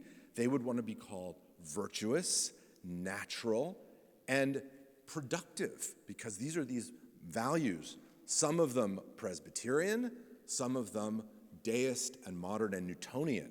And by the way, I took my slides down of all Smith's work about astronomy. He is a Newtonian. There is a movement of Newtonian thought. That means seeing the world, God, as a great clockmaker, seeing nature as this kind of revelatory creation of God, and this relationship that you have, not only understanding nature as a scientist, as a historian, think of Hume, but also as a farmer, a productive farmer that brings you closer to a great morality, the morality of the great architect. That is whom he calls God, is a great architect. And so Smith, as someone who believes in greed, I think is impossible. Someone who thinks about greed, who sees the force of greed, who is quite brilliant on what greed means in a commercial context, but also sees the danger of greed, the danger of merchants, the danger of large companies. Smith never likes a company with more than one person. I mean, he really is suspicious of companies. And that's interesting because the people he works for are individuals. And that's his world, and those people are running Britain. It is not called the age of oligarchy for nothing. And it is, again, remarkable if we think about it in a Scottish context. It is a moment when Parliament in London is controlled by the great Scottish magnates, by the great legislators themselves. Next slide, please. Smith talks about a natural aristocracy. He criticizes aristocracy, but he talks about a natural aristocracy. Once again, that is how you would speak about such men. And Donald Winch, if you want to understand Smith, read Winch as well. It's very, very important to read a lot of not only history, but Scottish history to understand Smith, and then British parliamentarian history. And this is what Smith imagines an aristocracy based on virtue. And what is virtue? It is the study of Stoic value, it is self-discipline, and it is farming and landowning. And this is very, very clear. And it's such a brilliant word, natural aristocracy. It means so much. Next slide, please.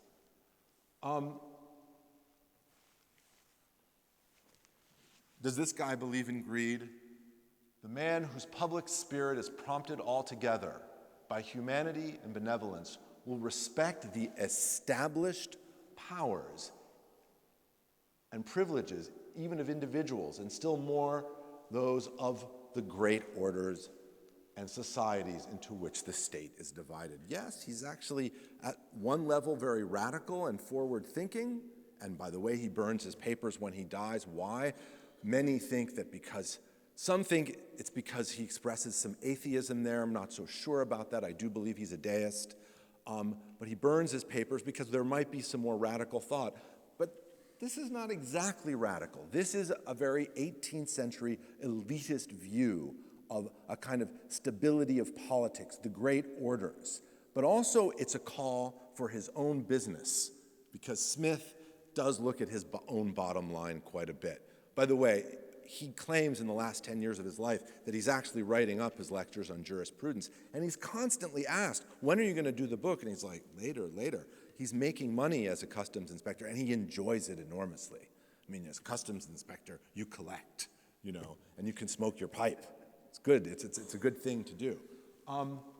So, again, Smith is very complex, very brilliant, a very wily author who hedges and leads you into strange places where you get lost. It's very hard to sort of follow Smith outside of his time and context. But if you do, you have to remember this world that he was in, and you have to think about just how opposed to greed he was, to the extent to which I would actually claim, and I'd conclude by claiming, that his work was actually entirely devoted to countering greed. And that's why I find it so astounding today that he is seen as the modern symbol of greed when he was exactly the opposite. Thank you.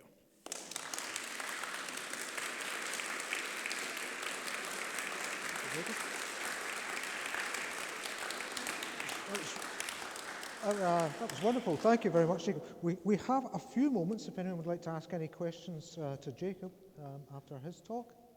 We've got one gentleman there. George is coming with the microphone.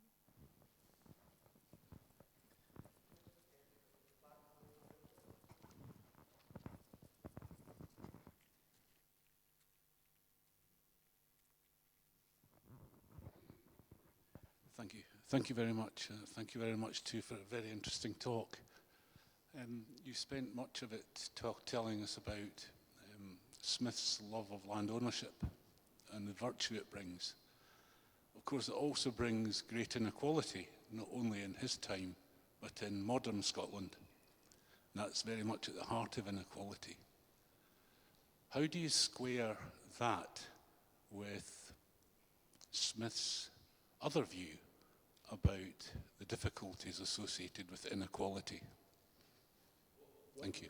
What he's hoping, and this is what he sees in this system, is that if you can channel wealth the right way and get this relationship between commerce and farming into this good place, it will bring opulence and it will bring higher living standards. Now again, Smith is not a Swedish social democrat. He is someone from 18th century Scotland, and what he says very specifically is housing, clothes, and food.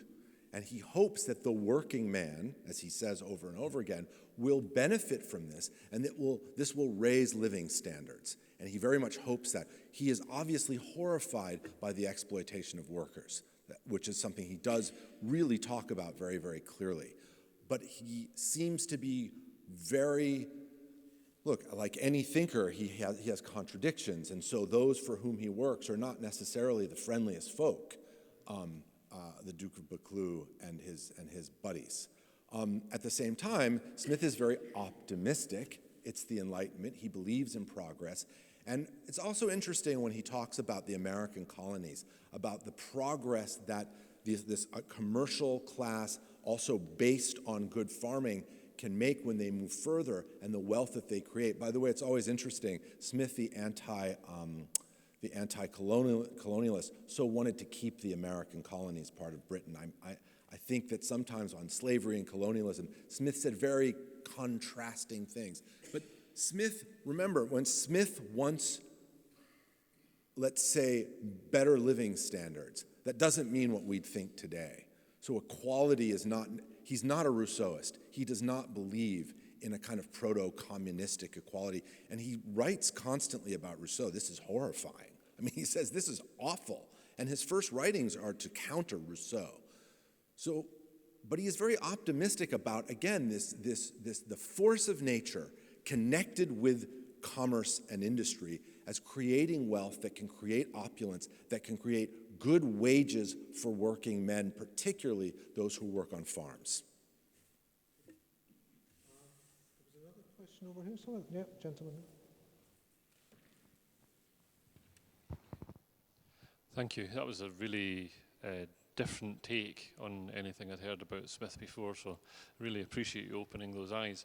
But it kind of gave me a thought of maybe he was an arch-conservative, or at least an advocate for arch-conservatives in the landed elite, keeping things in their interests instead of allowing the natural redistribution of wealth to the likes of merchants, who he must have seen a fair few of in Kirkcaldy at the time, and industrialists. So he was actually trying to stop. I'm just replaying back to you what I took from your messages there. I think, I think his brilliance is that he sees he can't stop them, and he sees that he has these incredible discussions of how much wealth that they can create by their self-interest. I do want to say, if you've read The Wealth of Nations, there is no mention of the new technologies. He shares not only the University of Glasgow with James Watt, but he actually finds rooms for Watt. At that time, I have counted the number of looms that had emerged, the discussions between people like Josiah Wedgwood and Watt.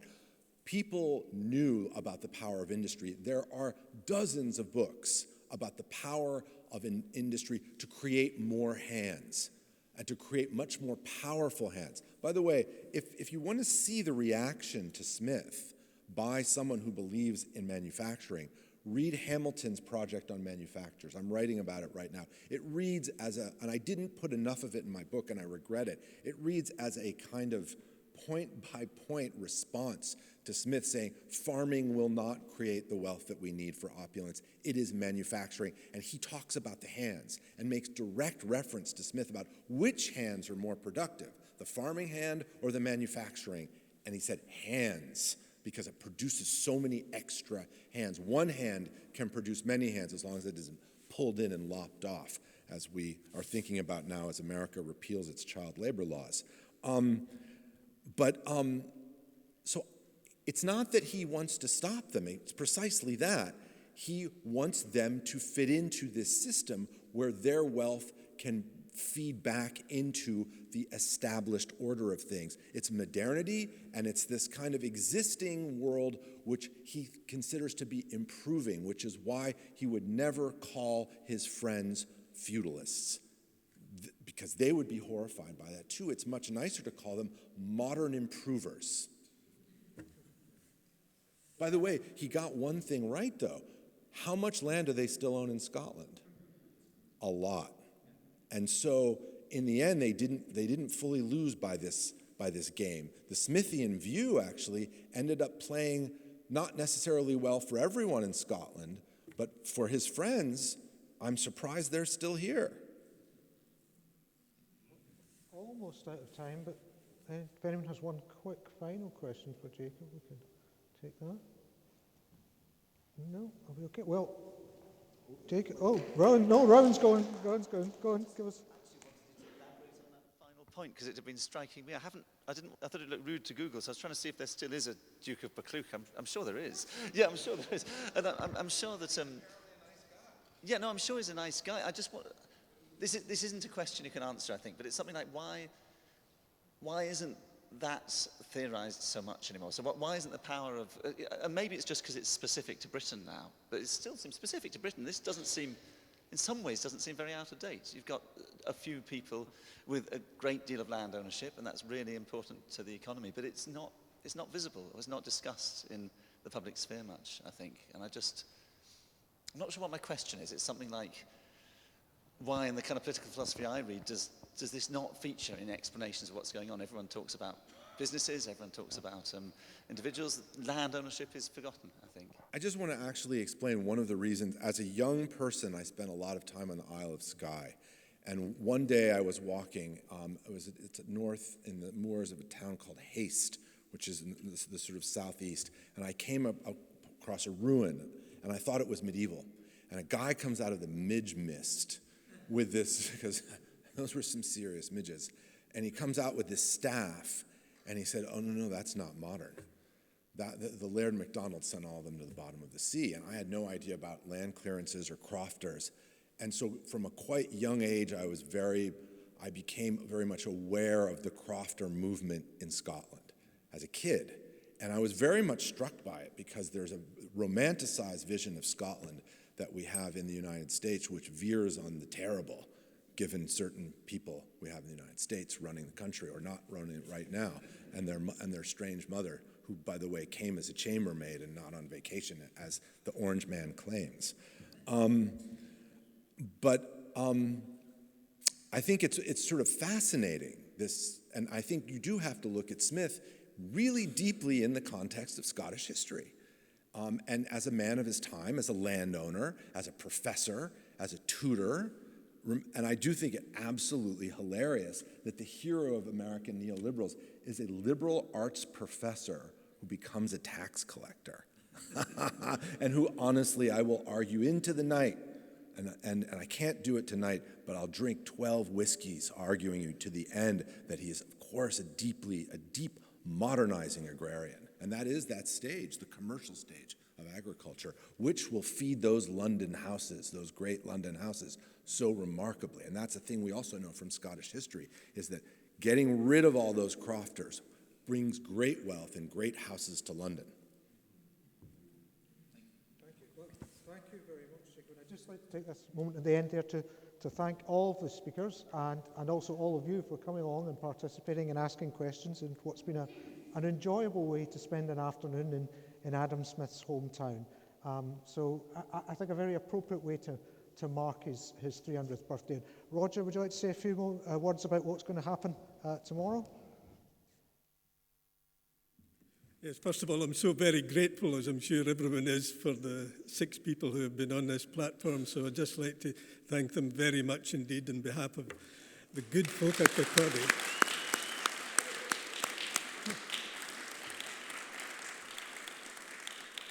If I can be forgiven for making one little reflection here, and I say this, I see Jerry in the audience, so it's with some trepidation I say this, but I was thinking when all of the speakers were raising new insights into Smith and provoking us to think more seriously about him, into my head came a poem, not written by Robert Burns, but there's a quote in it which was about Robert Burns, but I think it would be very appropriate to be said about Adam Smith in the context of this afternoon. And it was written by somebody who I had the fortune of meeting a few times in my life earlier, who wrote under the name of Hugh McDermott. And it was from a poem called A Drunk Man Looks at the Thistle. And the quote that struck me was, perhaps he said it about Burns, but I say it about Smith. Mere nonsense has been uttered in his name than in Oni's barren liberty and Christ.